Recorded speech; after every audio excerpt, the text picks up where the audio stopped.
start recording now. Yes, sir, I'll shut up. No, I'm just,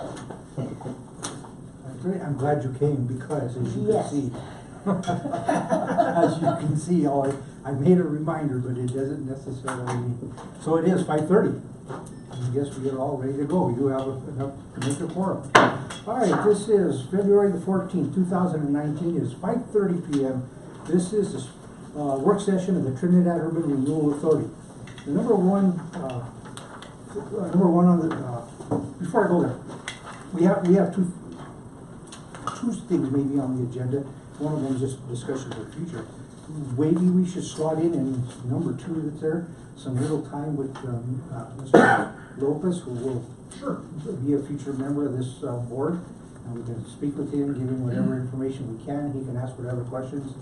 Hopefully. In fact, if you want to just move him around, put him first, so if he needs to leave, I'm sure. We can do that. That'd It be is great. Valentine's Day. We don't want to get you in any further trouble than we've already might have gotten. Send you home early for some time with your sweeties. Well, I actually made some chocolate chip cookies to boot, so.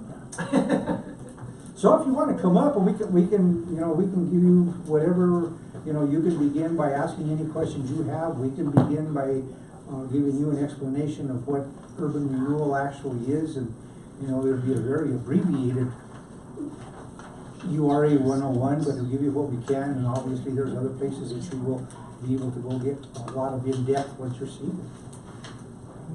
Thank you. And yeah, if you want to do the one-on-one tutorial, that'd be great. The way we see it, my entity as being for 2 years as county commissioner is urban renewal was a detrimental to the county. It was a horrible thing for the county because the way in the past, the way it was drafted, the entire city limits was part of the zoning of it, which the information I got from Colorado Counties Incorporated was most municipalities encompass just a small area, not the entire city limits. But then again, when you're up in bigger cities and communities, their city limits are a lot larger than ours. So I've heard nothing bad about urban renewal.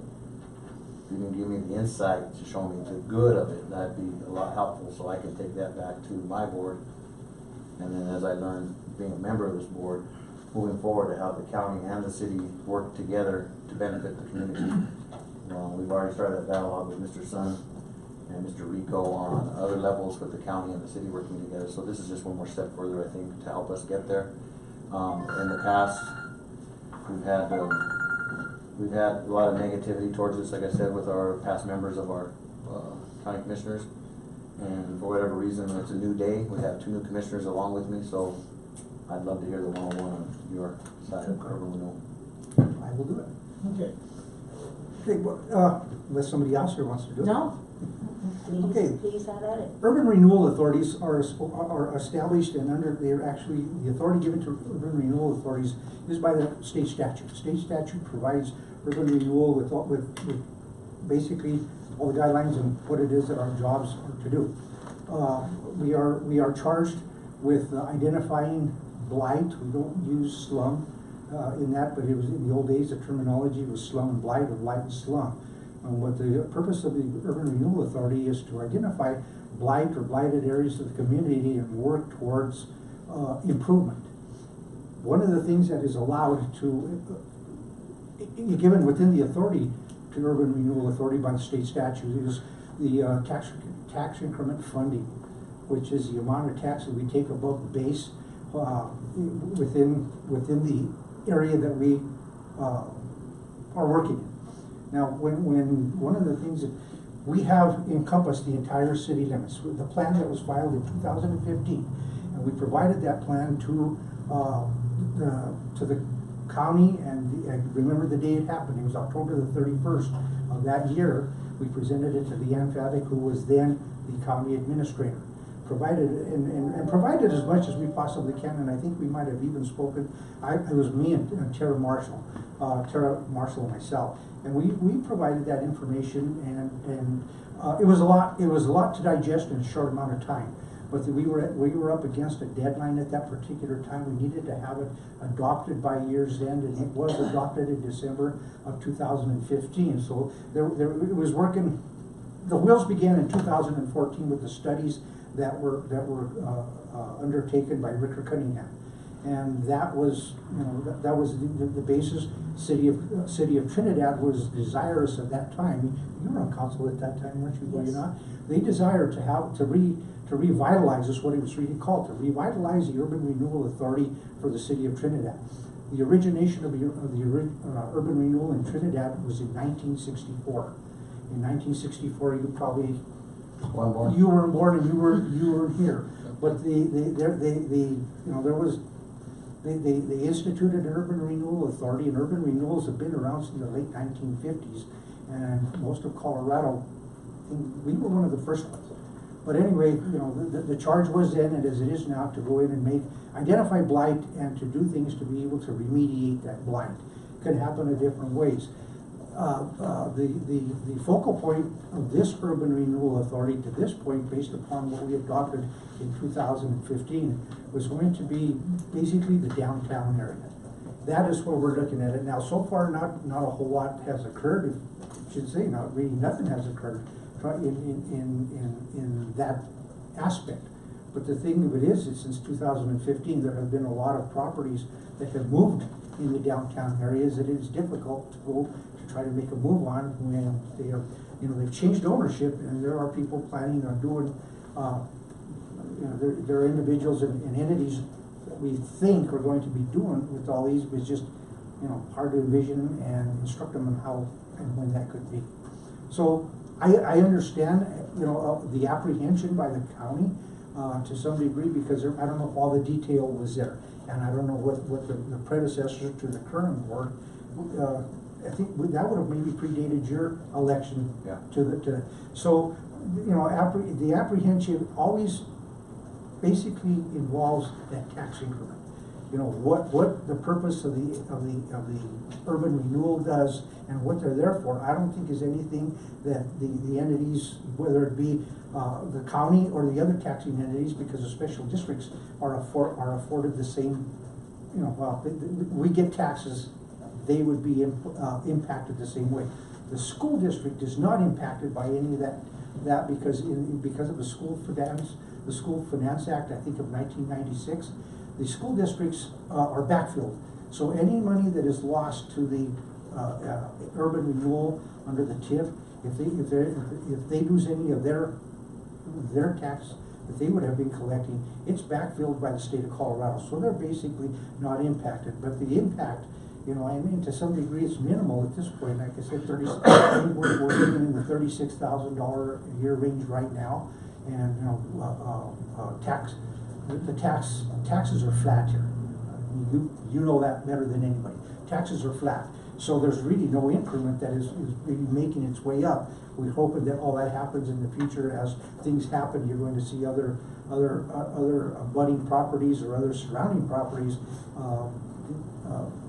see something improve for that to happen. So I think the apprehension mostly on the county's part, and because I've seen some of those things that have come up from CCI. And CCI is, I don't know that they're a real proponent of urban renewals. Their thing of it is it's taking away, it's not adding, but it just depends on from what angle you look at it, what it's doing. And if it's for the greater good of all, I think it's adding, even though there's some tax that would not get there. I think CCI is county by county basis. Depending on who you talk to at CCI, if it's affecting your county negatively, then they'll kind of support you that way. And they're more neutral, I think, by county basis, because some counties it helps them with jobs and other things in more areas. So. But I've never seen a complete negative against it from CCI. It's just how can we help you? They're more of a support system on it. So that's in a nutshell as much as I can give you as far as what an urban renewal does. They're not by any means new in concept. They've been around again since I think 1958 was when they actually first came into being. Although their history goes back many years to the state of New York. Central Park is actually one of the first urban renewal projects in this country. However, CCI, though, with our situation here encompassing the entire city, was not in favor of that. So to clarify. Yeah. So and like I said, and I don't think it's going to have you know, personally, I don't see it having a negative effect. One of the things that when they mentioned that they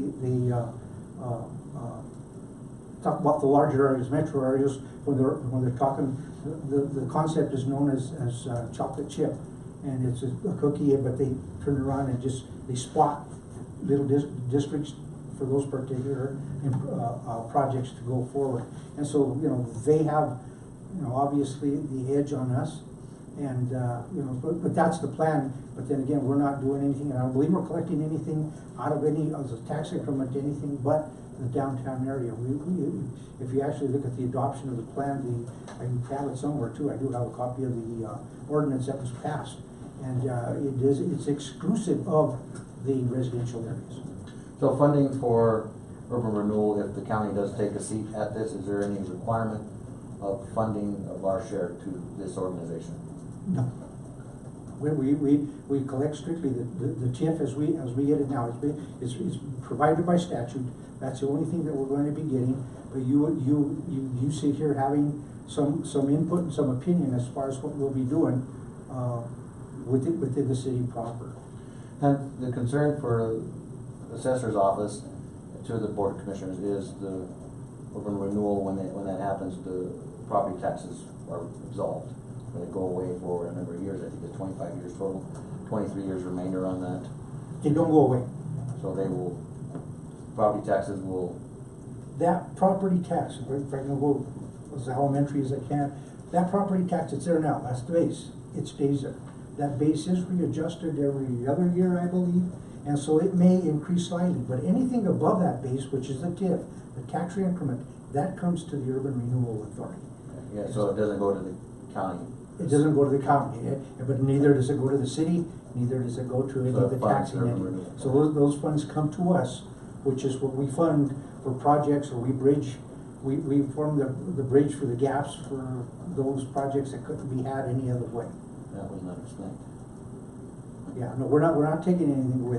That goes, just that you don't see any of those incremental So it increases. just goes from this hand to this hand instead. To some degree. To some degree. To some degree. But it doesn't take away your base. The base remains. Okay. Base remains for the city, the base remains for the county. It's just that anything that increases above that amount for that period of time, which is the 25-year TIF clock, then that increment comes to urban renewal. What happens at the end of the sunset, end of 25 years? How does it revert back? Does it? Is there a mechanism in place? Basically, the urban renewal would have to file a new plan, amend the plan, and begin a new TIF clock. But anything out there dies that day. So anything new would have to. So anything approved for TIF or anything, it's on a ticking clock. So the one that we're looking at right now, It could have a 22-year life. yeah, it's not gonna have the full life. Yeah. So it all has to happen. So if they come in on the 15th year, there's a 10-year span that they're gonna that's gonna be able to be alive within there.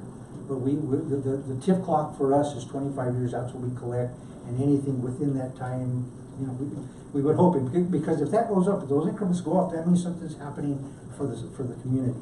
So, you know, that means property values are going up. For some reason, property values are going to be going up. So whatever that catalyst might be is going to be beneficial for the city, the county, and then, as I was explaining out there, is if we start seeing things happening, that we become a regional place, that neighbors to the south and neighbors to the north decide to come here for any period of time to spend their money. We all see the sales tax increasing for everybody as well. I think 2 years ago, 2.5 years ago, when that was done at 15, commissioners didn't have any of the funding mechanisms. They tried one, I think the year before I took in, let's keep the heart beating, and it was a mill levy override, and it failed. So this next time, when I first took office, we went outside of the box and went to the business people for their support. And I think that was the scary part for the board at the time, because then the assessor's office not to be getting that revenue. Now that we have this mechanism of our one-cent sales tax, even though it's tapered restricted, we're in a lot better shape than we were. Pressure's off. Pressure's off. We're not shut down. We're not out of the woods yet, but I think it's time that we come to the table, start understanding this and be able to play their part in that. And if, how many seats are available? If Jody was to apply, was the deadline, is it too late?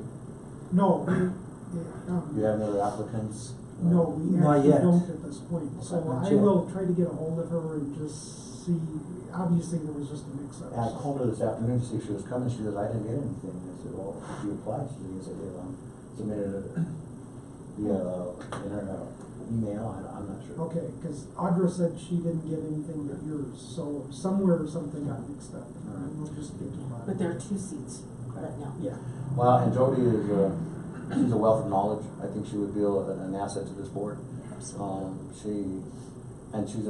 level-headed too, so she sees both sides of the coin. It's not like, oh, hard nose, no, this is gonna, but having that person with that knowledge and their 17 years of experience at the assessor's office, or 15 years, would add, I believe, tremendously to it, a lot more than I will. I'll just give you the input of how the board's feeling and our side of the coin. But having said that, with our 1 cent sales tax, after passing that, speaking of urban renewal, I believe that Toyota dealership was part of that. Were they part of that whole urban renewal? But we issue? can't do anything about your sales tax. No, I know, but what I'm saying is, if that was part of it, and that was part of this urban renewal, we have seen a benefit because of that project down there. We have seen a large sales tax from that dealership. Although it was always up, the Toyota was up on Highway Exit 11 as well, but we never had a sales tax then. So the payoff is coming in with remodeling, the new restaurants, the other businesses that are in town, the Galleria, the little coffee shops. So we are seeing on that end. We also, just so you know, we have about a $2.1 million surplus between the 1.5 cent sales tax, that once we get all these fixed, we can start implementing this into our budget and saving some money, and actually maybe give a raise to our staff that haven't had one in 10 years. So we're on the right track on the county. So maybe you can bring urban renewal some money, you're talking to BMP Premier. That's why I asked before and there's other entities that we have not been able to fund for a long time because of our shortfalls. Noah's Ark is one of them. Pat Fletcher came to us the other day and said, well, so we'll see how we hit us up budget time. And other entities, the Harry's Hair Center, we quit doing that a number of years ago. The only thing that I would probably require is I'd see their P&Ls before we donate county taxpayer funds, so that way we're sure that these entities would need it just like yours or anyone else. Well, something I would like to bring up, aside from official positions, like you're coming as a representative of the county, and you'll have to go back to your board, and the same way with Jody, although she's a separate. But one of the things I just like to stress, what urban renewal does, its ultimate goal is to be able to provide a better community. I mean, visually, the aesthetics of the community have needed improvement for a long time. We're seeing it go forward little bits at a time. We would all hope that it would go faster. But the very end, the ultimate goal is by us individually in all of our walks of life, and you all as elected officials and representatives of the county, this is something that's, it's a matter of taking the community forward to have it for, one of the things that I guess I've said it maybe right or wrong, but one of the things that we're trying to do is right some of those things that were kicked to the curb in the past by our predecessors, whether they be elected officials or whatever else. Certain things were never done. And one of the reasons and one of the concepts of urban renewal, where you take the TIF, that's money that was never had, you could see, had never been used for anything anyway. If you don't force it by means of urban renewal and using that TIF for remediation of blight, it would have never gotten done anyway. So there is a goal to it, and you would hope that what happens, some of us may not live long enough to see its ultimate, I don't know if I can make 25 years or 22 years, but to realize the benefit for it all, that would be for the generations behind us. And every board that I've been on, and this would be number 8 for me. So in 2 years, I'm able to absorb and learn from everybody and how it works. So I'd probably be very patient and quiet in learning how this group works. I'm not the type of person that comes in and takes over the room. Ask Tom, he's been watching me for a couple of years, so, walk softly and learn the best we can, so I would really appreciate it if you guys accepted me on your board, to be an asset to our community. This is my home, this is our children's home, I keep preaching this, that we are a community, we live here, we die here. And I say for half the funerals too, so. But, if you guys accept me, I appreciate it, and also consider Miss Amato, and I'll reach out to her. But I think we can work together, and I think it's time that county and city have dialogue. There's probably been too many years of that. Yeah, we can do way more together. May not make the decisions each other wants, but at least the dialogue is there, and some things could happen and work better for the community, so, you know. Some people ask for the sky, and then you might get 10,000 feet high, and that's it, so. No, we look forward to the knowledge and experience you and Jody could bring to this board based upon what you do. And so, you know, for us, you know, that would be adding to what we have now, because we got a good cross-section of what people that do, you know, we have real estate, we got finance, mercantile, sales, you know, so we have a lot of, you know, John Terrabino, who's not here this evening, you know his background from the colleges, and so, you know, we you know, you try to have that was the intent of council when they put the original board together, was have a variation of individuals from the community bringing different types of experience and knowledge to try to have this thing go forward. So, you know, hopefully they have the wisdom behind them that they put us in place. Well, and the other boards that I'm on would probably help with some of these ideas too. OPI is one of the boards I serve on in Lahana, and it's a lending organization for small businesses to start up in small communities. In the 10 years that Mr. Hill was on that board, we didn't have any loans. As a matter of fact, the last loan we had was for Ken Reamy and his Daylight Donuts, and he did pay it off finally about a year and a half ago. But since then, we've had 3 loans in our Los County in the past year and a half. So we are introducing things for businesses, and I think that's what urban renewal is, to bring new business and promote from within. So I have that access for people that come before this board asking. I don't know if you guys have people come before the board to try to promote or start up, or how to get started with it, or their investors. Who do you mainly deal with? Well, our purpose is to be able to fund and or be a part of development. Job creation itself isn't within the realm of what we do, but it's something that you would hope that if all these things happen with the elimination of the blight or remediation of the blight, that would create possibilities for occupancy to buildings that haven't been doing anything, and creates jobs that way. But directly, that's not a function or a purpose of an urban renewal. Okay. But that could be one of the outcroppings of it all, is, you know, creating an atmosphere and an ambiance to the community that would make that happen. And the SBDC and I talk all the time too, so we have a dialogue with them as well. So, Are the Thursday evening meeting times gonna be a problem? what day of the month? 5:30 and the Second Thursday, Second 5:30. Thursday. Thursdays are good. And they're after hours, so that's fine. I can do that, so. And Right. typically, we don't meet for too long. Yeah. So I probably took up half your time, huh? Anything else? No, we look We were forward. pleased to have Okay, it. great, thank you. for coming. Have a good evening. All right, I'll have some cookies. Chocolate chip. All right, well, then we will go on to what would have been item number 1, will be item number 2, now, acquisition and demolition policy and program. Greg, you put quite a bit of work into that, and you know most of that, so I will let you take that forward. Okay. The history part of this, I'm gonna need a little help with, because I wasn't here. So I wanted to visit with Ed when you get a chance, so I can get these dates, things that happen, all that kind of stuff corrected. Well, yeah, I looked at that, and yeah, there are some, you know, yeah, but we can put that, some of that I'm not really, I know it went dormant, but I don't know for how long. I know it intermittently came back to be able to dispose of a couple of properties. Okay. And so they put together an urban renewal for like 1 meeting, and it was over with. Okay. So, Well, I'll visit with Audra too, she might have that background. Yeah. And wasn't David Brack on that? He might have been on one of the interims.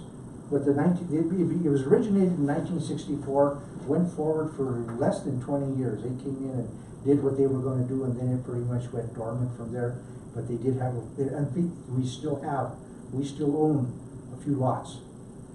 Up mainly on the northeast corner of, not far from where Ray has that compressed natural gas place, and we sold that lot too. But Okay. in that particular, there might be 3 lots we still own. I Ah. think at some point we need to check our inventory. Well, if we do, then we still have some economic development opportunity up there. I think one's a hillside. Oh, Well, well, you can always move it. Nothing but erosion, I think there's. But I think we do, I think we do own a couple of lots somewhere. Okay. Inventory would be good. And then with the governance thing, this is a carryover from the Monte Vista thing, but it says has approved a plan. I'm not aware of a plan, so I think at this point we should just take that out. Okay. Cause I think it just doesn't matter. I made changes to this as I could that make sense for Trinidad over the one we were using. And I put notes in here in all sorts of different places so that, when I have concerns, I wanted to make sure you were aware of them. Like, in their program, they have Public Works do the demolition work. I'm not really sure we're qualified to do a whole lot of that. And it might be cleaner just, if we gotta do demolition, we just hire it done. Yeah. You take on a whole lot of liability when you're doing it with staff. Let's do, as we go forward, we move from page to page so that we don't lose thought. As we do it, if you have questions, members of the board, if you have questions as well as Greg is explaining each page, you can, have the floor and ask. Okay. You have any questions about any things I mentioned on page 1? Like I have the highlighted areas of Yeah. the concerns I had. Yeah, no, I think that can be deleted on that last paragraph, and we'll get some dates together the closer we can, Okay. or just eliminate something if we can't verify it. Okay. Next page? I made those changes, but I didn't have any real markups to bring forward to you, so. I do mention in here for the program mission, I mentioned the anti-dilapidation ordinance because I think that kind of addresses the issue, but it doesn't have a lot of teeth. So it works well for people who are fine with, once you give them a phone call, they'll go fix up their property, but if there's people who want to fight a little bit, they don't really, that ordinance doesn't give us any teeth. Whereas this one does, it gets to the point of non-voluntary taking. So if you never want to do that if you don't have to, but I think you need that option in there. And that's also why I kind of reversed the title on theirs. They started out with demolition and renovation. I just rehabilitation. I just switched those around because to me, the mission is rehabilitation first. And then you move to demolition if you have to. In the instance, so, and I might be jumping ahead here, but if we get situations, because the document does mention that one of the things that the concentration is going to be on vacant, unoccupied properties of 12 months or greater. In a lot of those instances, and if you look at them and see why they are, wouldn't demo be the best option? It might be, but I think we still get a hold of the property owner and see if they have any interest in renovation.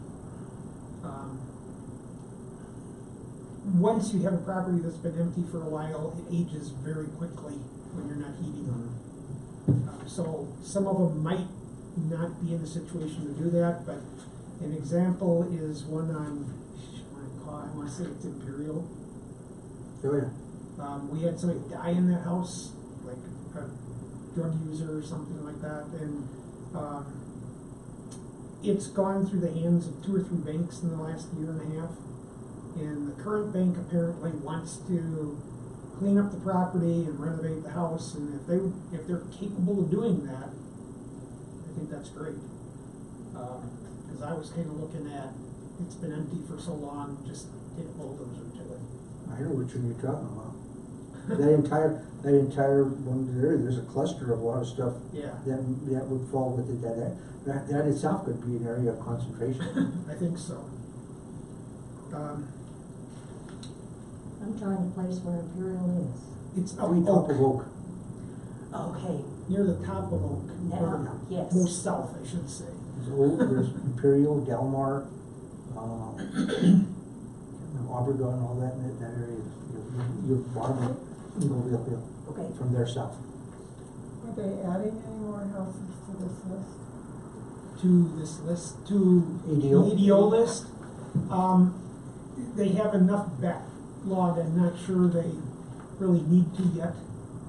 And they are starting to, like this one on Imperial was an example, the bank that owned it before the current one wouldn't even respond to phone calls or emails. So it got to the point of, what do you do with this thing? We don't really have any teeth to do anything to go after them. And they aren't responding to phone calls, and that's why this really gives us an option, if this gets adopted, to take it one step farther. Yeah, that is truly a blighted area up in there. Yep. No, we should not be dealing in residential areas though. Well, Correct? As urban renewal? Urban renewal surely is in Monte Vista. And this would be a marrying of the two programs, of this one and dilapidation. So urban renewal would take a far more active role in the housing part too.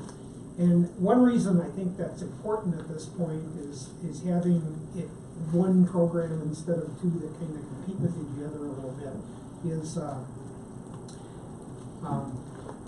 we do have a housing issue. So we either start rehabilitating what's out there or demolishing and putting up and making spaces for new houses. Infill possibilities where a house was in the past is far less expensive to build than some new place where there's no infrastructure. And I understand that part of it, but, would we be crossing a line by going into the residential areas? No, I think your authority goes there too. We can, the only thing we're gonna have to determine our funding source, because I don't know that we can use our TIF money to do that. I mean, Probably not. Yeah, we have to go outside that and seek grants, whether it's, because they use DOLA funds, don't they? Or They're some- using CDBG funds through the federal government, and it's not that CDBG is bad, but it's a pretty bureaucratic program. So I took a lot of stuff out of here that they had in for the CDBG program because the reporting requirements are pretty huge. So, If we want to go after that at some point, we can, but we would have to put it in the language. so you wear two hats, you're our executive director, you're the city manager. So knowing that the ADO isn't working that way it is, but I mean, it's worked. I don't wanna say that it's not been successful. I think there's 28 properties that they've successfully cleaned up. So, I mean, it does work, but it works best if the there's property some- owner is very cooperative. Okay, so my next question is, using your other hat as city manager, would the city itself, within their budget, have any funding that, because it's from them down to us, but it goes from us back to them, as far as the ownership, I guess, the way it states it in there, we're gonna handle it to the end. At this point, for ADO, the city's putting $100,000 a year into it, to do demolitions, to help people with demolition, to help people with renovations, those kind of things. And it's kind of like the facade program, it's there for an incentive, not to cover all the costs.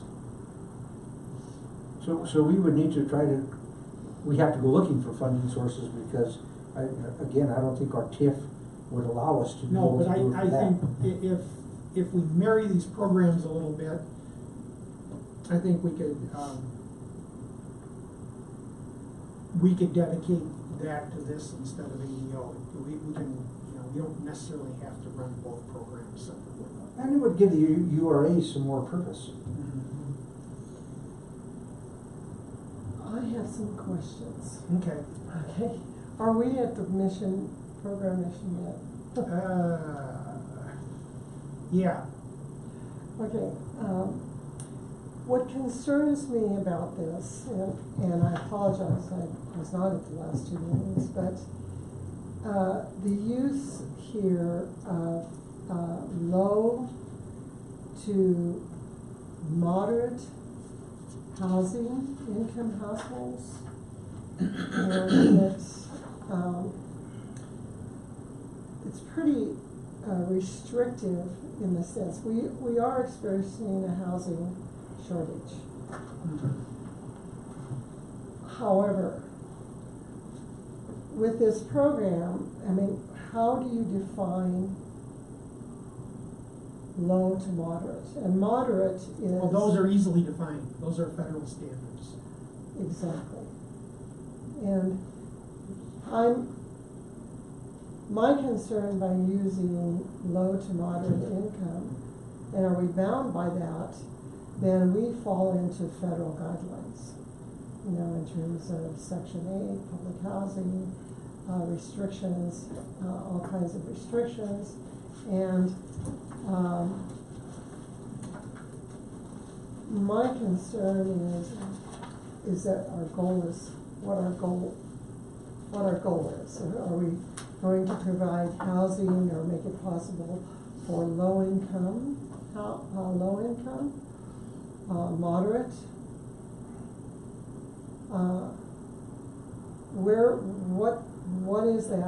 What is that range there? And you know, are we? And I don't want it to sound like I'm against housing projects, but there's a need in this community for middle income homes. And I'm not sure that moderate and middle income are the same, are they? It depends on what that scale, I mean, Middle income is not a housing standard.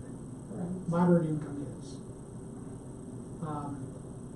And I would guess that standard for a family here of 3 would probably be in the low 40s. I guess high 30s, low 40s. Are you speaking moderate? Yeah. Moderate might be higher than that, but that's probably median income. So median income can be close to moderate. And then how does that translate then to a house? I mean, I can speak from a real estate point of view, but I'm trying to understand who we're going to provide housing for. Well, and I left it in here more than anything just to generate some discussion, because this is the way their program works. They're working with CDBG. That is a program that is to benefit people that are less than 50% moderate or median income. Well, In is fact, that in order to qualify for a CDBG grant, you have to do a survey and prove that 51% of the people in that served area are in low to moderate income. And since we won't be working with CDBG. So we don't have that. We could rewrite that. but if I may, this is intended, these places are gonna be rehabilitated, are not going to go under the same parameters like with owned housing by housing authority, whatever else. This is intended for this house to become owned by those individuals. If you look around Trinidad, and if you can remember the old FMHA, I don't know if it still exists, Farmers Home Administration, where you see a lot of these, there's a lot of houses in town in that 1,200 square foot range that are basically one rectangular home on a lot. I want to think that that probably would be in there. But if you know what current housing construction costs are right now, that could be 1,200 square feet could equate to probably $150,000, not the old $70,000 thing. Easily, and I mean, I'm really interested in knowing the goal, the target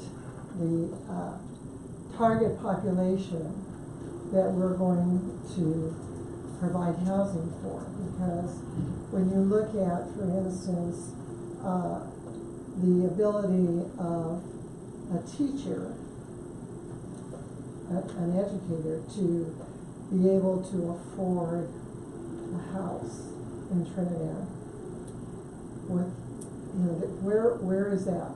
I know right now, the number of homes between 100,000 and 200,000 are practically non-existent. And I think we're gonna set those, we're in the exploratory stages now, we have to create definition to that. So in your questions and our points to go forward, like from tonight, that's something that we need to take forward, is, okay, we need to research what it is where, where does a family of three, what is their income fall in? If it's a $50,000 income for this particular area, how does that fall? What's the parameters? Where does it fall in that scale? Is it low income, a little bit above that? I know where those sort of fall when it comes to health insurance and tax credits. Well, yes, exactly, and I guess it's the language in which we use here that is important. I think it's important, because if we're using words that fall into federal guidelines. So you'd like on what would be page 7? Does it say on the bottom? I page have, 7? it comes out in the mission statement, the last line, percentage of U.S. housing and urban development, low to moderate income households. Then you go on to the next page where it says housing and nonprofit agencies, and it speaks again to the qualifying and to identifying and qualifying low and moderate income, and then if you read that through, and then the acquisition and resale, and then on the following page, number 7, it says, following completion of the home construction on the site, or the participating nonprofit agency shall establish an affordable sales price for them based on what a low and moderate income household can afford according to the standard practices of mortgage underwriting. Affordable sales price. Each buyer is reserved for low, moderate income households, and so on and so forth. It's pervasive. That language is pervasive, and I just want to make sure that I like this, what they've done here, but I want to make sure that we tailor it to what our community needs, and also that. In your experience, do you feel that we have sufficient low-income housing already? Low-income housing? That's a tough question, Carol. I can speak to the fact that there isn't hardly any kind of moderate housing. And I think that there's a shortage for the working middle class and working family. I think we're on the same page. Like what number? So I'm not familiar with the real estate market. Like a house valued and for sale at like how much? Like, say houses are not available at what price range? All right. In that, I don't know. For instance, if you're looking for a home for a family, 2-bedroom or 3-bedroom home, even a 1-bath home in Trinidad, you probably and have it. It's pretty hard to find a house that doesn't need a lot of rehabbing, that is livable, and in the $150,000. We have very few houses for sale, period, in Trinidad, let alone within that range between 100 and 200,000. And the ones below, there are very few homes lower than 100 as well. So, I don't have the exact numbers, but there were something like 60 some homes in the city of Trinidad. And don't quote me on that, because I would have to go back and revisit that number. But, so, we are definitely, there's no doubt that we are in a housing shortage for, Middle to moderate. middle. The standard for median income, I just looked it up. That's what I was trying to find too. The Monte Vista program uses the 80% measure, which seems to be fairly common. But for that standard, for a one-person household, it's 47.7. For two-person, it's 54.5. For three-person, it's 61.3. For four persons, it's 68.1. The next, and it just goes up number of people. So the next one's 73.5, 79, 84.5, and the top one is 89.9, and that would be for 8 people households. So that's kind of in the range of what people are making here. Now if the median family income, which means there's 50% above it and 50% below it, is give or take 50,000 a year. There's a lot of people in that category. We don't have a ton of people that are making 100,000 plus a year. I agree. You know, we don't. Right. When you have the newspaper article that says 23.7% are living in poverty, that's like 10,000 a year. I don't even know how they live. I don't either. But it also, it's an issue of what the goals of the program, and that's why I left it in here, because I want to know what you want to have as the goals of the program. I took the percent out because I think that's open for discussion. We don't have to say low to moderate income households in parentheses. We don't even have to deal with HUD standards if you just want to sell the house. One of the reasons that they have this in here is it's a target of the program, and they subsidize them to some extent. So I have run into this with Habitat for Humanity before, and when they sold houses to people, which this program does sell houses to people, they create 2 mortgages.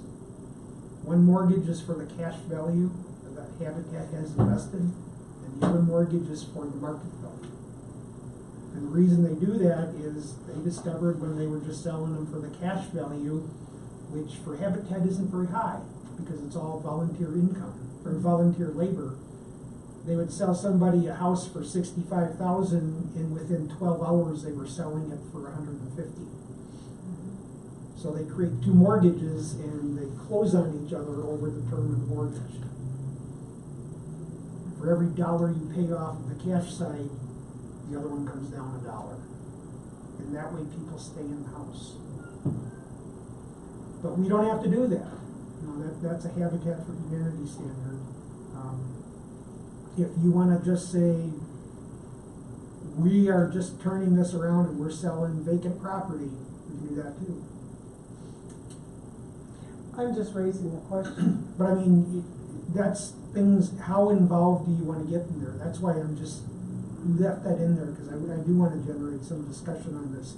If we just want to sell property, we could easily turn it into somebody buying the property and then just holding it and doing nothing with it. Or waiting for it to go up. So you gotta decide what the goal is. And I honestly think one goal is we need houses.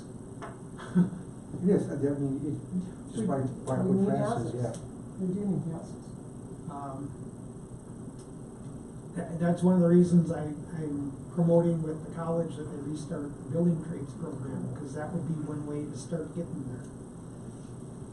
Well, my thoughts on, if you have to go between those 2 levels, you'd almost have to be looking at household properties available for people with moderate or middle income, only because if it is at the lower level, probably not, home ownership is probably not viable anyway.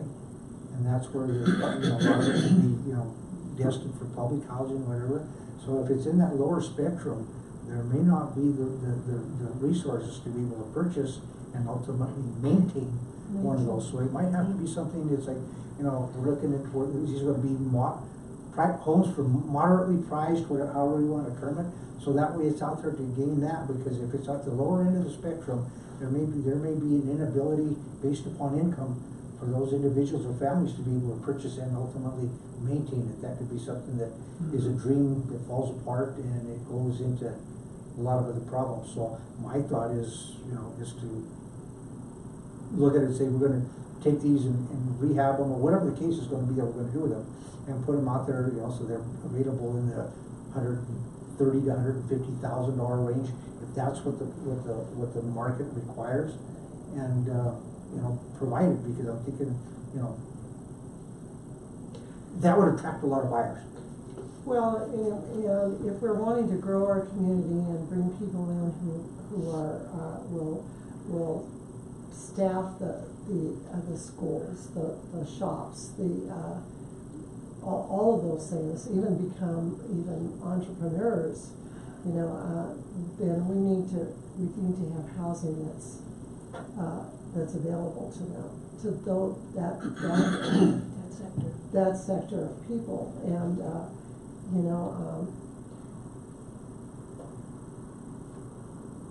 so. I agree. Just because we reference HUD doesn't mean we come under their No. regulation. We're just referencing a number that's publicly available. So since you are in the real estate business, or familiar with it, because you know the need and what it is, would you be willing to author some language that could be, we could put in there and have for consideration as we take this thing forward? Sure. Because that falls within your area of expertise, and since you're out in the community and I think maybe, as something that might be pretty helpful, might be something if you could gather that and bring it to us, So be specific in terms of what you want. Well, I mean, for based- instance, well- do you want me to go to, and look at kind of get some terms, some ways of, some language that would fit into here that is. or amend it, because it'd be helpful to all of us, but it'd be helpful for you too, great, in order to be able to look at it and say, okay, this is what someone in the industry knows that is lacking. I think it's pretty recognized, but there's more detail that, just for me to say, hey, we need houses. But you know more about why we need houses and who's out there looking for them, and that would give us an idea of how we capitalize on that. I can bring you some information, and I can certainly look at this language, and I can bring you some data that we look at in the industry that shows this. And I can just say that this gives you an example of what I'm speaking of. I put a little house on the market, and I put it right there in that range, in that middle range. And I have been overwhelmed by people trying to get to that house when under contract. I mean, because they can't find it. They can't find it.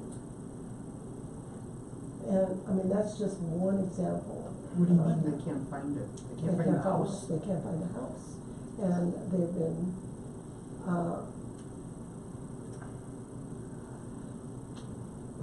is it gonna stay under contract? Is this, constantly asked, and, because there is nothing. So in other words, almost like people waiting in line for Yes. a home Right, to come for sale at that price. right. Is it to the point where homes in that price range are selling above above asking? No, not necessarily,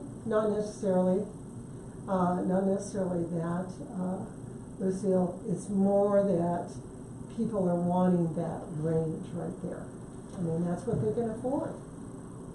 Okay, can't go much higher, they can't, you know, they need that range. And what is that range again? I think really we're looking at anything from 110, 120 to probably 185. You know, but let me get more data. You know, let me get more concrete data Okay. for you, and I'll email it to everybody and let you know that. But we're in the real estate world, we're struggling to find homes for people who are working and but are at that level where they can't get financing at a higher level, but you know. Well, and also because of where the market is right now, if you get much below 150, they start to become almost uninhabitable. I mean, there's a Yes. range in there where they're not very nice homes anymore. They're And not clean. you know, and certainly below 100, there are very few homes, and when the homes are out there, the person that, for instance, who now has a contract on this particular house,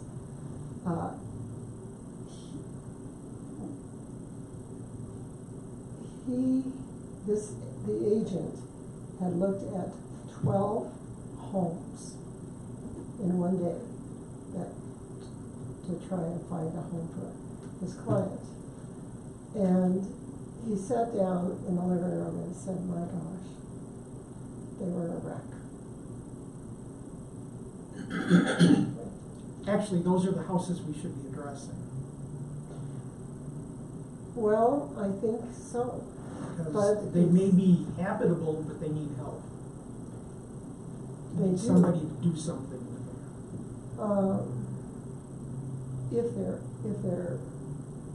If they can be helped, Yeah. yes. Mm-hmm.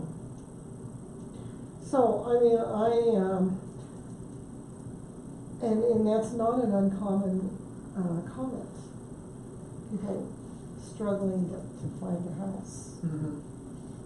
The only thing is voluntary acquisition can be pretty high. Yeah, Well, Costs can be and to pretty high. speak to This your, program does go to involuntary though, when you get to a certain point. someone came to me and said, you know, I'll give you this much over if you'll take my deal. And I said, okay, I'm a Colorado real estate agent, I'm bound by laws. We have a bona fide contract. So, you know, you can't, will it come to that? Could it come to that? Maybe, but, you know, I think really, you know, the other thing is a lot of these loans for people in that range have to come from FHA, VA, and with that comes very strict stipulations as to what those homes can be like. Mhm.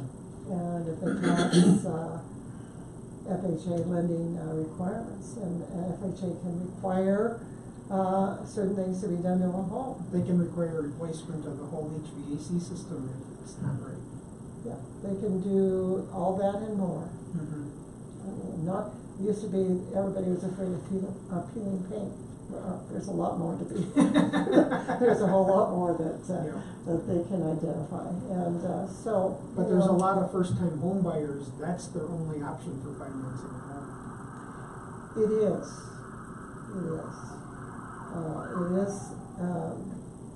And the problem is that in Trinidad we have a lot of older homes, Mhm. and so they're going to have some problems. And there's also, what's becoming more typical today is when houses are moving from generation to generation, the children oftentimes can't come to an agreement of whether to sell mom and dad's house, so it just sits there empty, unheated, and starts falling apart. Mm-hmm. Right.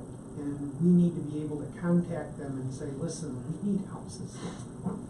And is there a way we can work with you? Right. Before it gets too far. Before it gets too far down the line. Right. So anyway, I just, I'm, having read through this, I was concerned. But about- nothing here is written in stone. I want your input on all of this kind of stuff, because it's, this is still in draft form. I tried to make it work within kind of where we're headed, but I left some stuff in here from Monte Vista's program just to generate discussion. You actually did a lot of work to this. You did. Based You did upon- a lot of work. Based upon what, I mean, taking it to extrapolate all you could from them and interchange it for us, you did a lot of work to this. It doesn't look a lot like their document anymore. It's got a lot of changes to it. Right. Yes, it does. We appreciate that. Yes, thank you. So, you wanna go any further in it, Greg, is? We can, or if you want to just take this in tidbits, we can do that too. I like tidbits. Okay. I will, do you want me to email you some, the information that I want? Because I'd really like to give you some substantial evidence or information about the number of homes that are available and that kind of thing, to make sure that what I've said to you tonight is, fact. You know, we can easily just strike the thing that says low to moderate and use the median income standard. Median. And we could make it 100% if you want to, just to get more people qualified for it. But it also would stop people from getting into these houses that are doing it for investment. Right. We need people living in them. Well, I think as you go through if you go through the rest of the document, though, I think it's got the caveats that it has to go to ownership and occupied for 5 years before they can do anything with it, right? Mhm. So it's already got protections in Yeah, it. and that's why I left a lot of that stuff in there, because Yeah. I think it's worthy of discussion. Yes, I think that's the answer, because we have had a lot of investors come into Trinidad and just buy up that lower market and moving into the middle market. And it's taking away the opportunity for people in this community to own. Mhm. And so this is good. And isn't it also causing the rents to really become quite high for this area? They're starting to get there. They're They're nothing like up north, but, No, you know, they you're aren't. still 800 to 1,000 is starting to happen more and more. Yeah. And that's outpricing some people. It is. And they're not pristine places. No. But people are, and this again is, people are desperate, they've got jobs, they're desperate for places to live. They have jobs where? Well- Have you seen anything particular? Yeah, I mean, we have teachers, Lucille, that take jobs here, and you know, if they wanna come to this town, they can't, it's hard for them to find a rental. I mean, I was going to sell a little house of mine, and, the investors had begun to swarm, and I had a young man who took a job at the hospital, and he came and he said, you know, would you rent this to me instead? And I pulled it off the market and rented it to this young man who took a job at our hospital, because he loves Trinidad, he did his internship here, and I thought, yes, we need young people here, and to give them a place to live. And he says, you know, maybe I can purchase this house, and so, you know, people need them. Okay. So we could, if you want, we could just stop at the beginning of page 7 and continue it, or whatever you want to do. Page 8 is the one that I referenced with who's good at demolition properties. And, unless you want me to pursue it, I would prefer not having public works listed. No, that's fine, that's, Yeah. My question was, my question about that was, can we really afford to do that?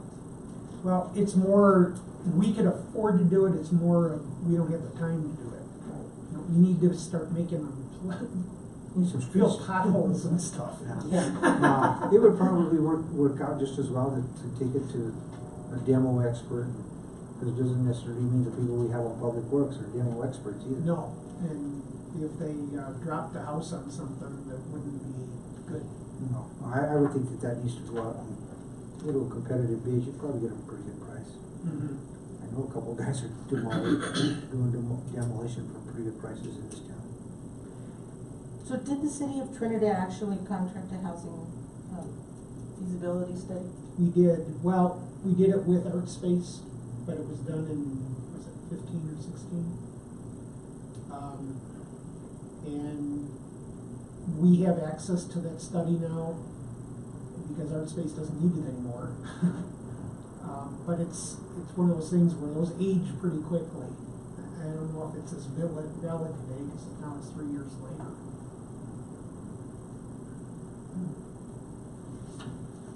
I noticed you left the date blank, and so I thought, well. I was guessing, it's okay. either 15 or 16. I thought maybe you were thinking about having another study done. No, but we, I know the company that did that study, and they would be more than happy to do another one.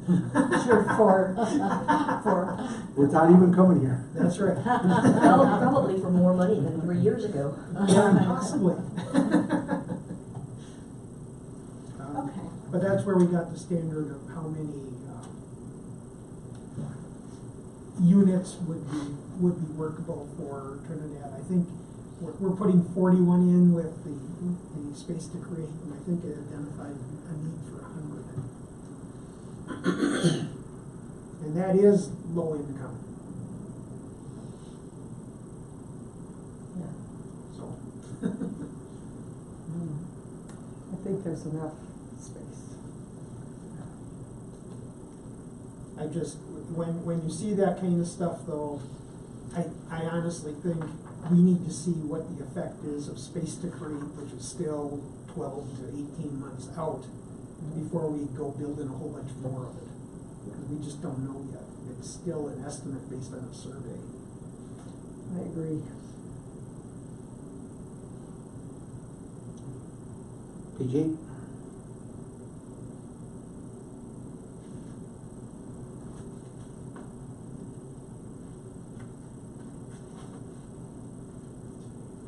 When you mentioned earlier, and we spoke earlier, you said DOLA not being a part of it. So on item number 4, it says that prior to acquisition, there would be a site-specific environmental clearance from DOLA. Would that, I could have missed that one. Because they really don't have a role. right, so they, in no part, so, I mean, that's something we could strike for future. There was one other, I can't find it on this page. It's on page Number 8, four. number 4. Number 4, DOLA is the last word in the sentence. Yeah, I saw that, but there was something else I wanted to ask about on this page. and number 6, DOLA is mentioned. Yeah, it's,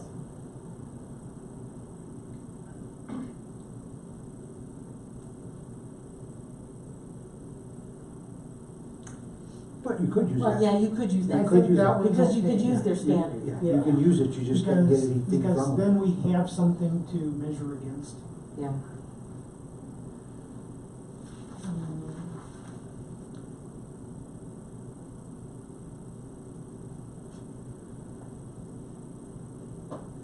On page 9, you have some highlight, or you, I was looking for something, and I don't know whether it was on page 8. It says, I have a note here that says, what if they don't maintain the property or are in default? And I can't find where I referenced it. So, I think that was a few pages back, the other way, as we go into The other it. way? Yeah. okay, it doesn't matter. On page 9, your highlights, Greg, it says the informational brochure and the sample form is attached, you highlighted it. Yeah, because I wasn't sure that we had it. So it's something we may have to Okay, produce. something for consideration. Yeah.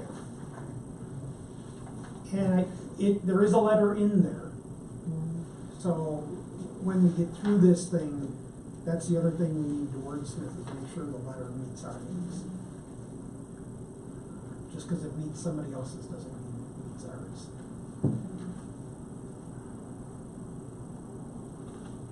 And we don't have an information brochure, so just like with the facade program, we need to develop.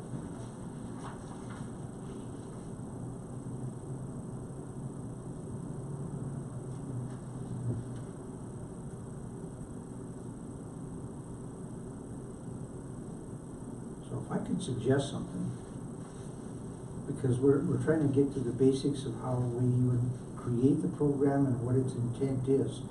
Until we establish that in particular, do we want to go into stuff like on page 14 where we're talking about contractor verifications and those kinds of things? Shall we actually get the nuts and bolts to the program?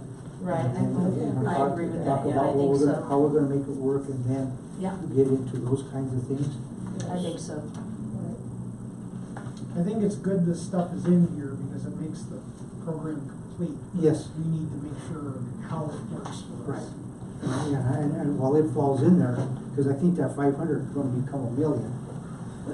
But before we get that far into it, and because it's gonna be an integral part of everything, but I think we wanna go ahead and like what Fran brought up tonight, let's bring up to determine where we're going to take this as far as who are we gonna create the affordability, at what income levels, family size, and whatever else, if those two merge together. So, does that sound like it makes sense? Yes. Yes. Yes.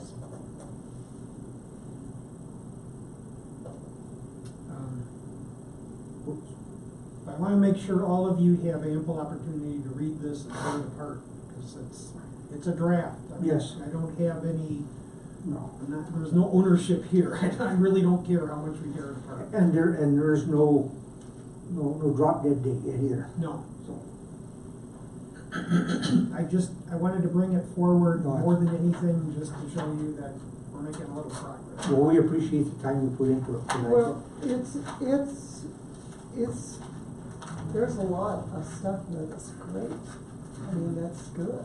And, so I think, and so I agree with you, Greg, that, all we need to do is look at what our situation here is. And then they've done some hard work here, you've done hard work in putting it together, and so we just have to make sure it's what's right for us. So then going forward, you'll get us some, I'll get you Statistics and- some statistics. and if you can, if you want to try to rearrange some of the wording in that particular, use Sure, I'll look through that, I think once we get use your teacher skills on this. Going back to what we were telling Louise, Urban Renewal does have 4 properties. I looked them up on the assessor's website. 4. But they're all in the industrial. I didn't look at the map, just. I think they're in the northeast quadrant of I think it's like on Buena Vista, up in that. Oh, 2 of them really? are on Buena Vista. Oh, so they're not industrial. No, they're up in that southeast quadrant. They were all pretty much up in that area. Mhm. Buena Vista and where else? 2 of them on Buena Vista and 2 are on sorry. 2 are in the Bella Vista edition, sorry, not one. 2 are in the Bella Vista edition. 1 is in the Fairview edition. Where's that? Fairview's on Capitol Hill. And 1 is in the Archicona. So that, but Bella Vista, I think, is still up in that. I think they're all pretty much in the same area, yeah. Okay. Yeah, that might be something we need to look at to see if we dispose of. They've sat there forever. We might have squatters on those. Yeah. We might need to look and see if they might. be Hopefully something- there's no houses on any of them. Yeah. That are there more than, no, they can't do it. No, but one of Adverse these is a possession really big, does. one of these is a sizable property and an actual value in 2017 was $115,000. There's gotta be a building on That's, I think, that's one of our to-dos, it. Okay. find out what we own. Yeah, 115,000, I was surprised to see that. There's no way that's a vacant lot. It's, That'd be an it's, improvement. I mean, it's pretty big. Is that the one on Fairview, Lucille? That was the one on Archicona. See what we own. Well, we just, I'll distribute the addresses if you wanna just go touring, you sure we can do that. Yeah, we might be We'll do that. determining what we need to do with them. Yeah. They may be- Yeah, I mean, it just tells you what addition they're in, but it doesn't give you an address. Huh. But just get on the assessor's website, put in urban renewal, there they are. We'll do it. Okay, Okay, so are we final with discussion on? mhm. Okay. Item number 3, then discussion of items for future work session agendas. We'll probably need to bring this one back. So this one will be on next month, and for any additional discussion and any, Probably ongoing for several months. I have Yeah. a feeling, Yeah. this is a, work in progress. it has enough in it, I don't think we wanna rush it through very quickly. We wanna make sure it's right. Does anything come to mind now that you might want to get on for next month? If not, let me, myself, or Greg know. One thing I've been curious about and haven't heard any kind of an update on for, seems like forever, is the brewery and the adjoining properties. Could we get an update on that? Sure, I don't know if you noticed, there's a wall missing. No. I got a call from Carl Gabrielson, it's probably more than a month ago now. But, he said, just wanna let you know, we're gonna be tearing the north wall off of it because it has separated from the building like 6 inches in the last 3 months. So there was a huge crack in the wall. And first they went in and stabilized the roof, cause they knew if they let the wall fall, the roof would come with it. So they stabilized the roof and then they took down that north wall. Well, no wonder people have been asking questions Yeah. about it. And we blocked off the street and changed the direction, and Karen said yesterday, just, why don't you leave it both directions? We've already had an argument with 2 different opinions on that. It's plenty wide enough for 2-way traffic. But you're gonna land up with people parking, there's some parking that has to be done. And once that parking happens, you won't get to, it'll be just like up on Topeka Street. It'd be nice if there was no parking, it would be a pretty good flow, but Be a good Yeah. thoroughfare. if there's parking on that south side of the street, it will be difficult for 2 cars to make it. But that's not a. I I lived in Deadwood, South Dakota, that has all sorts of 2-way, 1-lane streets. Oh, yeah. And when somebody comes at you, you just pull into the parking lane and they go by, and it works fine. But they've always known it to be that way, or if you do it now, it's like, Unless they have a huge mirror hanging off the side. Yeah. Yes, there are a few of them. yeah. They did a good job on that demo, though.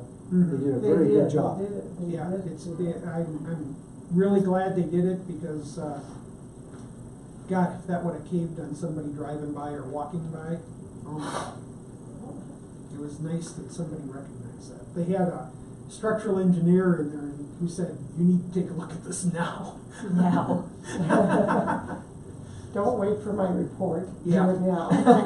Actually, that gap had been there for a long time. It grew a lot though, in Did it? about a 90-day period, it got much wider. Wow. It's an old school district building. Yeah, it's the old school Okay. district building. It's where the garage was Not the for the brewery. brewery. Not the Yeah. brewery. Oh, where the garage It's, is. it was originally the garage for the brewery. Yeah, there were some loading docks there. But the school district used it for buses and right? stuff. So how about our facade program? Is it kicked off? And do we have any applications? It's available, I don't think we have any applications yet, but we haven't marketed it either. We need to start doing It's on the agenda. Oh, yes. Are you leaving us now? No, I just my hand's up, it's like, when we get to that point, I'm sorry, Ed, I I want jumped an the app. gun here, but yeah, okay.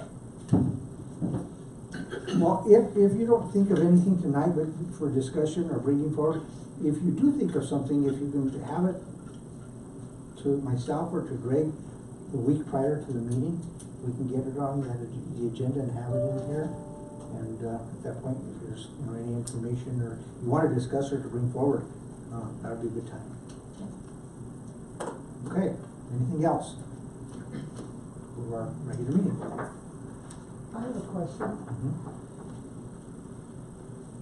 When Louise approached us,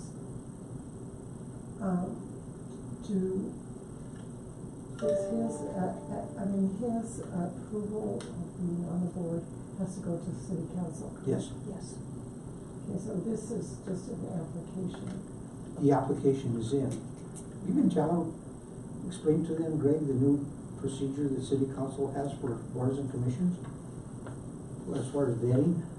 Yeah, they approved a process where instead of just board member appearing on the board, they want the impacted board to meet with them and see if you have any questions, comments, how they might perform as board members, so it's a vetting process of sorts. So if you wanna move him forward, I'll do that. I have a question along that same line. So, one of our seats was for someone from the county. When Jody applies, that would be 2 seats. Coming from the county is, there's no restrictions on how many, just that one is what we have, right? Just one. I don't know if there's a restriction. Well, and then again, I mean, they are members of the community. Luis per se is the chairman of and the county commissioner. He is not a city resident, but I believe Jody is a city resident. So, does she not live in town? No. So I think we had talked about that before. Which is one of the thoughts I had, was they're both not city residents. But I know that the city had opened up all commissions, didn't you, to county residents? Yeah, except for, I think, planning and zoning is the only one we can't. Okay. But did that include urban renewal? I don't know if that was, I don't think that was a restriction. And I don't have any objection to both of them. I just want to make sure that. I thought we brought that up a month ago or 2 months ago, whatever. I thought we brought, about a month ago, we brought that up because this has happened reasonably fast. And I think we said there shouldn't be a conflict. Okay, good. I'm excited they both offer a lot. Well, if it's done with community in mind, that's, we're setting aside the taxation thing, and it's for the betterment of our community. I think it's a common goal that everybody can overcome. I know 2 people who I'm surprised they haven't applied, but have inquired about urban renewal, but I don't have any objection either. I'm just questioning, just trying to understand the process. Yeah, and I think it was extended for somebody to come forward from the county, and I guess we got 2 coming forward from the county. So, Unlike when we first started They weren't appointing interested. people, they weren't interested, and we tried to solicit county participation, and they had no interest. only criticism. No, I don't even think it ever, if there was ever any misgivings from the predecessors that just left, I don't ever recall. I just think they weren't interested. No. Well, maybe they didn't quite understand, didn't quite know how they would fit in. Mm-hmm. And they have a little bit of a vested interest. Absolutely. Yes. I think that's. Okay, Okay, thanks. anything else? All right, and we will go to our regular meeting. Today is February the 14th, 2019. It is 6:54 p.m. This is the regular meeting of the Trinidad Urban Renewal Authority. Item number 1 on the agenda is roll call, please. Walton, Here. Matei, Here. Terrabino, Malani, Here, Griego. Here. Item number 2, approval of the minutes from the January meeting. Everybody was provided with an advance copy of the minutes for review. I hope you've had that opportunity. Floor is open for motions. I'd make a motion to approve the minutes for the January meeting as presented. For a second. I can second, however, I was absent from the meeting, so, You can bring them on, please. I'm sorry? You'll have to abstain, but Yes. Can I say? Question here is- And abstain? if you don't have a quorum, we actually approve minutes. because I wasn't here either, You so weren't we here don't either. have a quorum. There's- That's a 50-50. Can you approve minutes? We can. I think you can consider in motions, I don't know if you even need to abstain, because you're just voting to accept the minutes.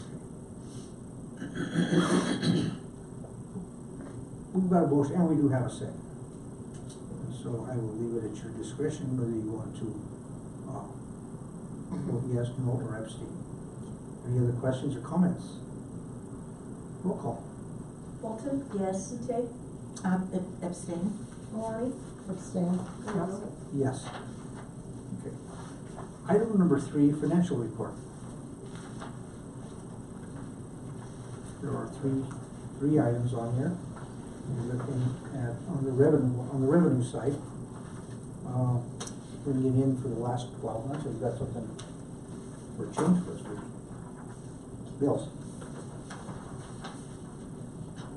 You see, we have revenues for the last, over the past, course of the last 12 months, 13, 14 months, $25,986.92 in our fund. We have money in on Kip Hamden pre-development agreement at $20,000, and Ashton Properties pre-development agreement, the deposit of $10,000. We need to really check into what's going on with the property taxes, because there's been construction in the community, and I was told it should be around 30,000 a year, and it's going down. So I wanna find out what's going on. It's supposed to be in the $36,000 Yeah, range. it's supposed to be in the 30s somewhere. So I need to find out what's affecting us. Also, Kip Hampton looks like owes us some money. Yes, they do, and I'm asking them for another 20. I don't know if that'll still be enough, but it'll be pretty close.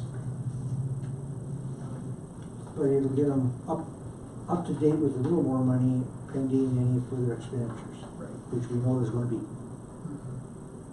Okay, so We that's. still have legal reviews going on, so there's.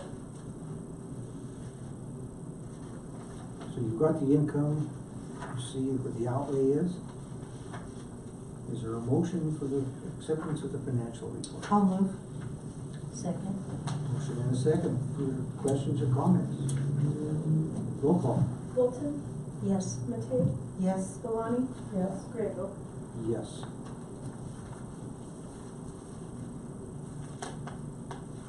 Item number 4 is consideration of bills. I think we were just provided with, is this the only bill we have for this month, is to Malcolm Murray's firm? Balance now due $125. Your motion.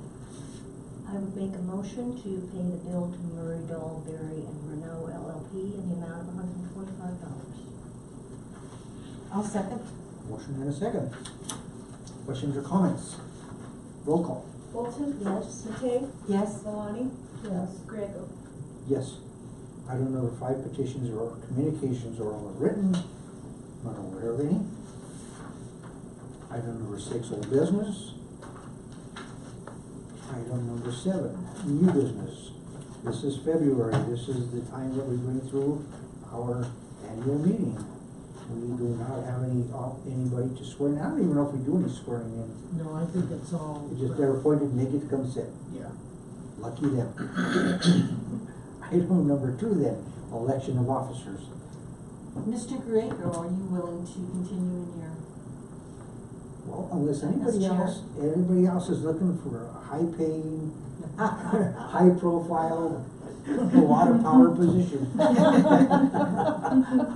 would remain as, chairman. Is there a motion? I A move, nomination? I move to retain Ed Griego as chairman. Second. Is there a second? Any other nominations? All right, nominations are closed. Roll call. Walton? Yes. Matei? Yes. Maloney? Yes. Griego? Yes. I'll give my acceptance speech after. Make it short. We have to elect a vice chair. Is there a nomination? I move that, I would like to nominate Carol Bolton. Motion, Carol Wolf. Well,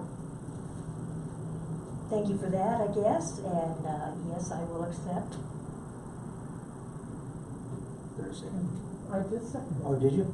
I did second. Excuse me. Speak up. Are there any other nominations? Nominations are closed. Roll call. Walton? Can I vote on that? Sure you can. Sure. Matei? Yes. If you don't vote for yourself, why would anybody else vote for you? We assume that to be a yes, Well, right? yes. Maloney? Yes. And Griego? Yes. Item number 7B will be the 2019 budget. See that on page 35.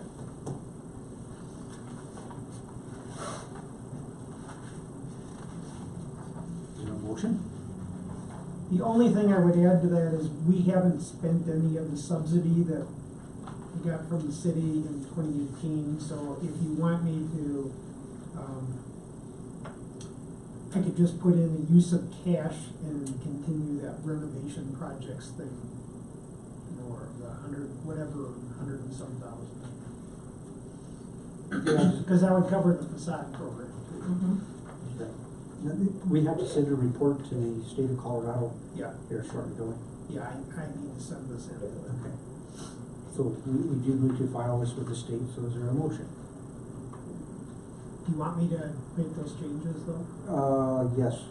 So we need a motion noting the changes that Greg has just, go ahead and state that again, Greg. That we'll just use the 100,000 subsidy that came in 2018 would just be an allocation of cash. So if you see down here, I have a use of cash on the so I would just put it in that. Okay, so that just travels over. So I move to accept that budget with those changes. Second. Motion and a second. Questions, comments? Roll call? Walton? Yes. Matei? Yes. Maloney? Yes. Griego? Yes. Item number C, bylaws.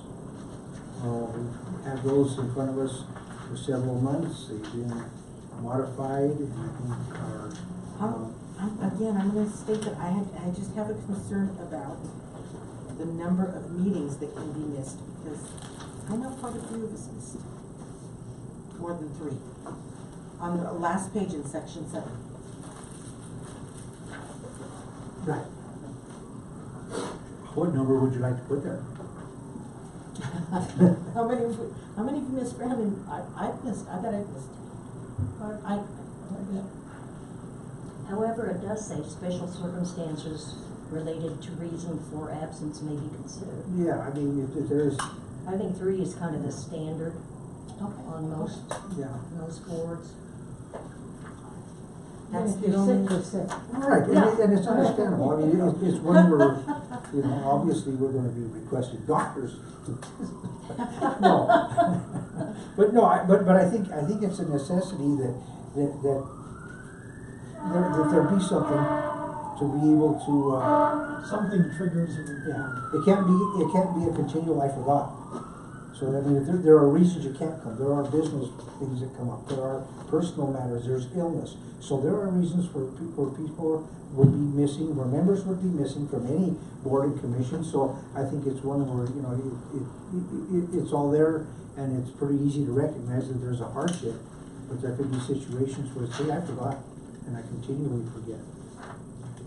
Okay, I'll go with that. Okay, yeah, I could say, I mean, I think there's just something in there that allows for circumstances to be able to be considered, so I think it's one where, but then again, that's up to the commission here, how you feel you wanna do it. I think there needs to be something in there, you know, We could insert the term unexcused. who do they get an excuse from? Well, it's more, I think Where all it's just, coming from. but yeah, but I mean, just for good communications on the board, if you're gonna miss a meeting, it would be nice if you make a phone call to. Yeah, I think so. So in other to words, Ed or no me. more than 3 AWOL absences, is that what you're saying? Basically. It's just one All where, right, where, so for instance, John didn't come tonight. Okay. the clock ticking. All right, so that would be an example of, did he call you? I mean, I'm not signaling it, I'm just trying to give an example, all right? If he didn't call, all right, then, and he calls tomorrow and says he forgot, that's not an excuse. That's not a valid excuse, in my books, I mean, it's one where, we barely made a quorum tonight. Mhm. Somebody In with. the meeting, this is not a special meeting, Yeah. this is your regularly scheduled meeting. If you've been on the board for a few years, you ought to know what day that falls on. Our new vice chair came here tonight, was not feeling well, made it so we had a quorum. Stomach flu, and by Yeah. golly, I think I'm gonna make it through it. Yeah, so those are things that it becomes difficult to have a quorum, we've had to not have a meeting one time here this year because we didn't have a quorum, so. Yes. Right. Yeah. The only thing to consider in going back to Lucille is that I know that sometimes we have to change the day of the meetings, but, those create conflicts. And those are those special circumstances that would be covered there. If you said, hey, we had it on Wednesday instead of Thursday, and it just doesn't fit my schedule, I think that can be accommodated. That's not anything, it's understandable that everybody can't make it, when you have to reset, it can create a problem, so it's understandable.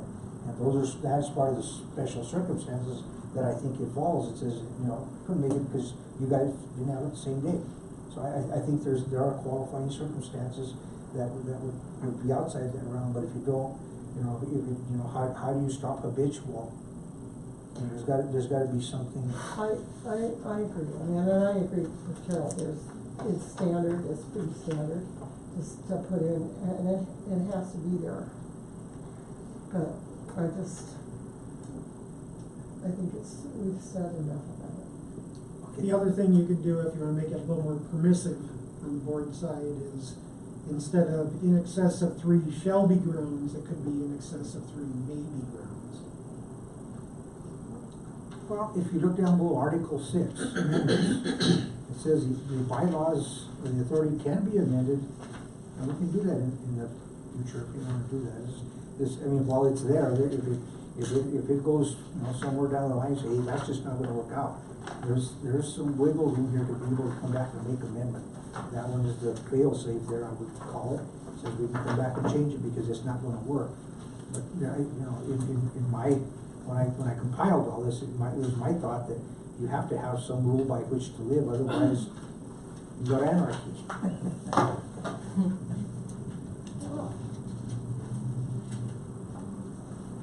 So you wanna just leave it the way it is, or? Yes, I think we want to do that like this. So do we have, I'm fine with is there a that. motion?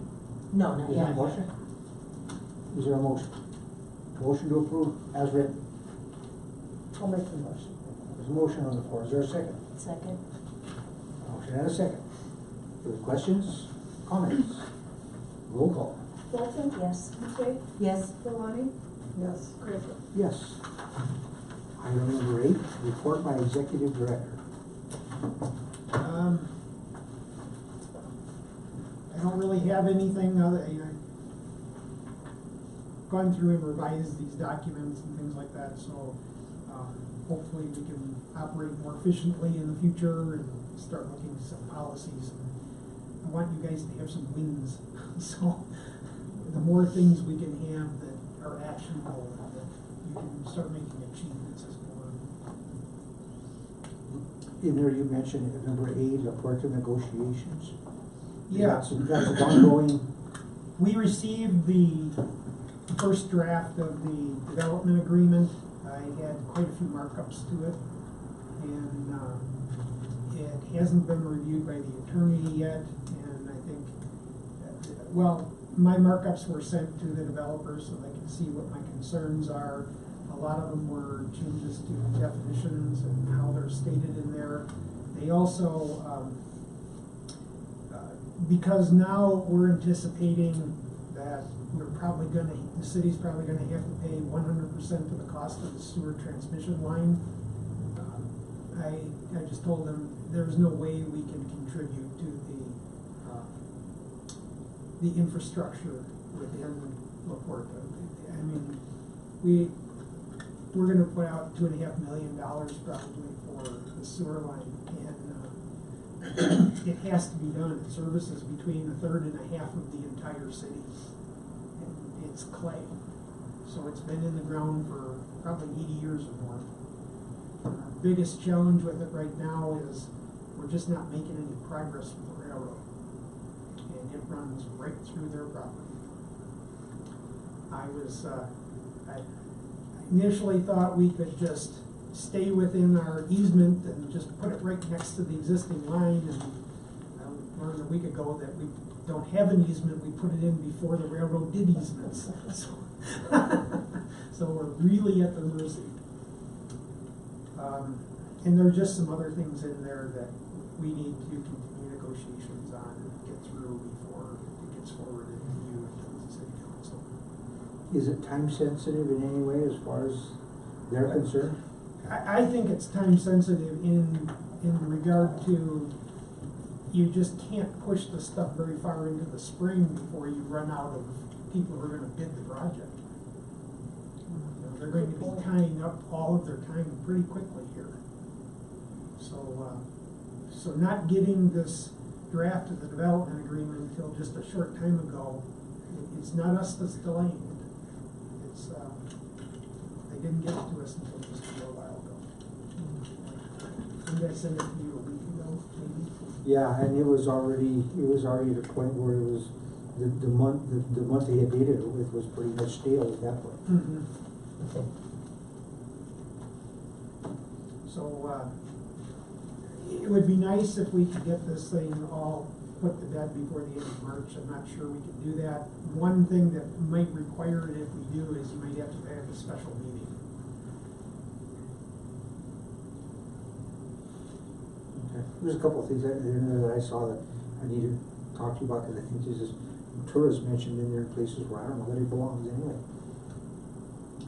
Well, with a development agreement, the money would pass from city to Tura, and then you would give it to them. True, but so far with what I saw, it doesn't have anything that alludes to the monetary part of it all, like TIF or anything else. That particular part of it, well, it, you know, it says a lot of things. Nothing in there is really applicable to Tura at this point. Some of the concerns that we need to work out is, you know, how the money would flow there, though. They have to be making progress before the money starts to flow. At the same time, it's not going to produce any increment if there's nothing there. No. So there's. Do you have any questions? There's not a whole lot to be said on it until it's, it's all, I'm not gonna see government shutdown or anything. Thank goodness. Item number 2, the facade program promotion. And at the last meeting, when we brought that up, and I think, I said that Greg and I would have some in between, some conversation in between. We did have one here, not in the recent past, and I think Greg, you mentioned that maybe we would just do a mailing to all the downtown property owners that this could have an effect to. I put something together today that I put in all of your seating places, and it's my thoughts on how we can get it out. It's plain and simple. is have to come to City Hall, find out what the project involves, and submit an application. And so, you know, I don't know if anybody wants to put that on letterhead. The policy itself is not complex. We could just send that out with the letter and then they've got all the information. If that's something that appeals to everybody, I mean, the first thing to do is to get the interest in it, to get get applicants through the door, and, you know, I don't know how elaborate it has to be, it's just a matter of, and at the bottom where I put persons to contact, I put Greg and myself, but I left that open, that's why the dots are there. Anybody else that wants to be put on that, for somebody to go visit, we can put everybody's name on there. Just be willing to explain to those people questioning what the program is all about. I think any of us can, if they ask any of us, someone comes in and says, tell me about the program, I think we can. Yeah, so if you know, we can include all the names, and for all those that are currently sitting here, because I'd like to see this get out there pretty quickly. Yes, I agree. So how do you want to handle that? Do we just want to make those revisions and get a mailing out, or do we need to have it come back here for a vote in March? We're nearing the season where people are going to want to start their improvements. I'd say get it out there. Get Yeah, it out get it there. out there, I agree. Okay, So the we'll just go ahead application's and- done? I can get one tonight, maybe? I think so. Be Or easier tomorrow. for me to get it tomorrow. Tomorrow, I'll do it tomorrow. Okay. I've got it. You've got it? I've got it. I don't know if I have it here, but you can get it from me, because I'm the one that, I've got it on my processor, because I'm the one that made it up. You come to me, I'll give it to you. Okay.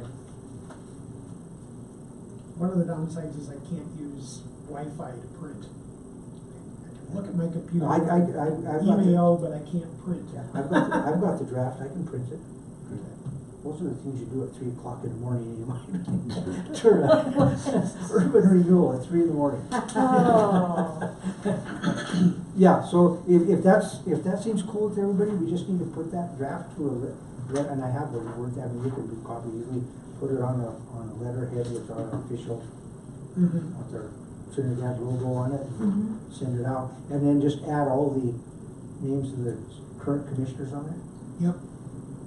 We can do that. Is it possible to get it in the Chronicle News or something? I can sure visit with them. Maybe we can You mean get, putting an ad in there? Yeah, we can do that too. Some kind of announcement, yes. Public service announcement, perhaps? I would hope that when people get a direct mailing, that's about as Well, that's good a true. notice as you can get. But Yes, and you don't know how many people actually read the paper. we'll think you're sending them a utility bill or something. Okay, well, we'll do that, we'll just go ahead and, who gets to do that? Brittany? probably. Okay, and then I guess we know the affected or the possible property beneficiaries that could be applying. You have a mailing list.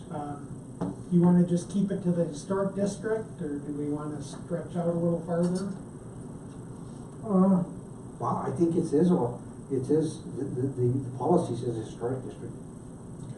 I think that's already defined where it can go. Okay. All right, anything else on that anybody would like to add, or are we cool with that? Okay, item number 9, reports by commissioners. Anybody have anything to report? I don't have a thing. Well, congratulations on your election. And item number 10, adjournments. Is there a motion? I'll move. Motion and a second. Questions, comments? No dissenting votes, we are adjourned. Thank you, everybody. Oh, and thank you all for your confidence in me.